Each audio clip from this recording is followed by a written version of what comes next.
alcoholes, podemos observar que en el caso del agua tiene 2 hidrógenos y el oxígeno con sus pares libres. El alcohol, uno de esos hidrógenos del agua, ha sido sustituido por un grupo alquil o aril y conserva sus pares libres. En el caso de los éteres, los 2 hidrógenos del agua han sido sustituidos por grupos alquil o aril. Entonces, lo primero que podemos observar es la polaridad. Fíjense cómo se hace la suma de los vectores. Recuerden que la polaridad del enlace depende de la electronegatividad. Si el oxígeno es más electronegativo, los electrones se dirigen hacia el oxígeno dando una carga parcial positiva en el hidrógeno y en el oxígeno una carga parcial negativa. Lo mismo ocurriría en el caso del enlace oxígeno-carbono.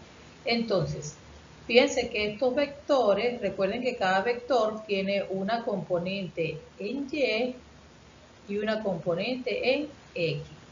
La componente en X prácticamente se anula, pero la componente en Y, en ambos lados, tanto en la derecha como en la izquierda, se suman. Por lo tanto, este es el resultado. Los alcoholes son sustancias polares. Recuerden que siempre deben ser dibujados de acuerdo a su geometría. Este oxígeno es sp3, tiene una geometría angular, porque es del tipo AB2 con 2 pares libres. Entonces, como es angular, se puede observar esa sumatoria de los vectores en esta dirección, indicando que el alcohol es polar. También debemos recordar los puentes de hidrógeno. Ocurre entre elementos oxígeno, nitrógeno y flúor con pares libres que son capaces de atraer a hidrógenos polarizados. ¿Qué son hidrógenos polarizados? Son aquellos que están unidos al oxígeno, nitrógeno o flúor. Entonces, estos puentes de hidrógeno, como ya ustedes saben, son parte o son de las fuerzas de Van der Waals y por lo tanto forman estructuras más unidas, más pegadas. Entonces, si nosotros queremos hacer una evaporación del alcohol, primero se calienta la molécula y dos, tenemos que suministrar más energía para poder romper esos enlaces. Por lo tanto, los puentes de hidrógeno hacen que aumente la energía. Recordando un poco lo que vimos en las fuerzas de Van der Waals.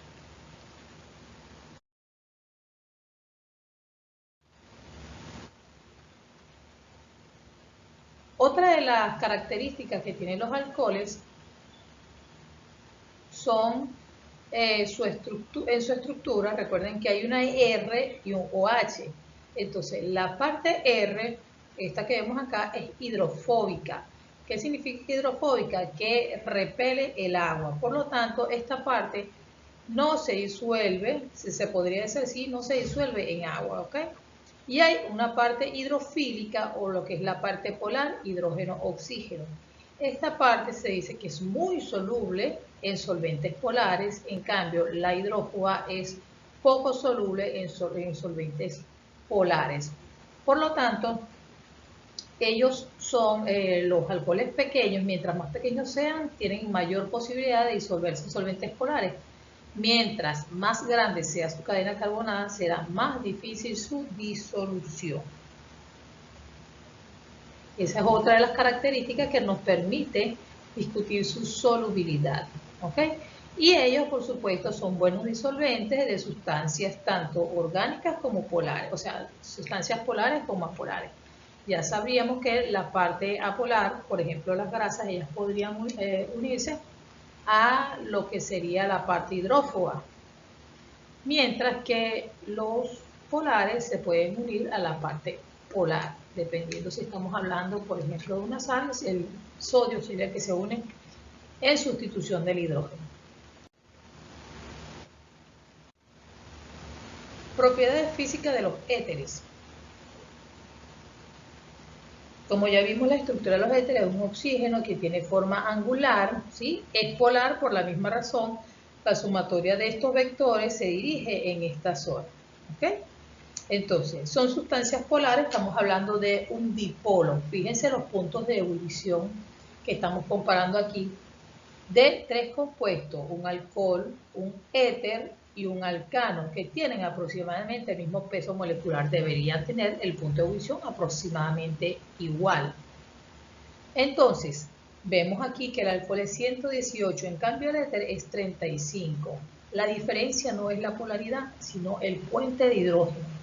Al tener el oxígeno, el alcohol puente de hidrógeno, su punto de ebullición es mucho más elevado. En cambio, comparamos el éter dietílico con el pentano y son muy aproximados. La solubilidad en agua. El éter dietílico es casi tan soluble como el butanol y eso se debe justamente a la polaridad de la molécula. Mientras que el pentano o un alcano que no es polar no es nada soluble en agua.